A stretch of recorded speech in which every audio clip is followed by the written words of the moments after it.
আগামী 28 অক্টোবর দেওয়া হবে ফুটবলের সবচেয়ে মর্যাদাপূর্ণ ব্যক্তিগত পুরস্কার ব্যালন ডি'র। চলছে আলোচনা কার হাতে উঠবে এই পুরস্কার। ইউরোপের প্রতিযোগিতায় না থাকলেও অনেক বিশ্লেষকদের বিচারে এবারও ব্যালন ডি'র পেতে পারেন লিওনেল মেসি। ক্রীড়া বিষয়ক গণমাধ্যম স্পোর্টস ব্রিফের দাবি, হঠাৎ করে এই আলোচনায় চলে আসে লিওনেল মেসির নাম। চলতি বছর সম্ভাব্য ব্যালন ডি'র জয়ী তালিকায় 1 নম্বরে ছিলেন ভিনিসিয়াস জুনিয়র। তবে কোয়ার্টার ফাইনালে উরুগুয়ের কাছে হেরে কোপা আমেরিকা থেকে বাদ পড়ে ব্রাজিলের বিদায়ে নিচে নেমে গেছেন তিনি।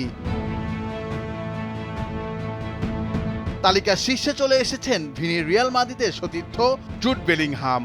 চলমান ইউরো কাপে দুর্দান্ত খেলছেন এই ইংলিশ মিডফিল্ডার। ব্রাজিল উরুগুয়ের কাছে হেরে বিদায় নিলেও ইউরো কাপের কোয়ার্টার ফাইনালে সুইজারল্যান্ডকে হারিয়ে সেমিতে উঠেছে ইংল্যান্ড।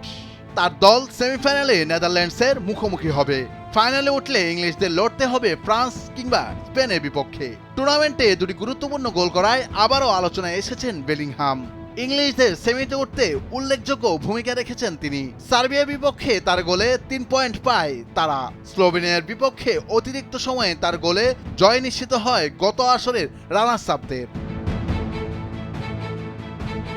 অন্যদিকে কোপার শিরোপার খুব কাছে আর্জেন্টিনা। সেমিফাইনালে তাদের প্রতিপক্ষ কানাডা, যাদের গ্রুপ পর্বে 2-0 গোলে হারিয়েছিল বর্তমান বিশ্ব চ্যাম্পিয়নরা। ফাইনালে উঠে তাদের খেলতে হবে উরুগুয়ে অথবা কলম্বিয়ার বিপক্ষে, যাদের বিরুদ্ধে আর্জেন্টিনার রেকর্ড আগে থেকেও ভালো। তাই স্পোর্টস ব্রিফের দাবি, হঠাৎ করে ব্যালন ডি'রের আলোচনায় মেসির নামও উল্লেখযোগ্যভাবে রয়েছে।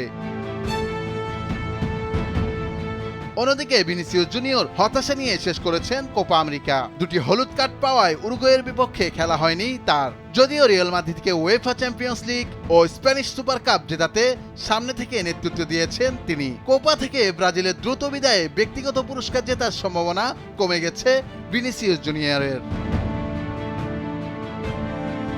এদিকে স্পোর্টস ব্রিফ জানিয়েছে, বেলিংহাম ও ভিনিসিয়াস জুনিয়রের সঙ্গে লড়াইয়ে চলে এসেছে মেসির নাম। এবছরের শেষের দিকে নবম ব্যালন ডি'র খেতাব জয়ের সম্ভাবনা রয়েছে তারও। বিশেষ করে আর্জেন্টিনার কোপা আমেরিকার শিরোপা তাকে লড়াই ফিরিয়ে আনবে বেশ ভালোভাবে। 12 গোল করে মেজর লিগ সকারের সর্বোচ্চ গোলদাতা তিনি। এছাড়া তার নামের পাশে রয়েছে 14টি অ্যাসিস্ট। কোপার শিরোপা আর্জেন্টিনা অধিনায়ককে কিছুটা এগিয়ে আনবে। নুরুল আফসার, নিউজ ডেস্ক, ভোরের কাগজ।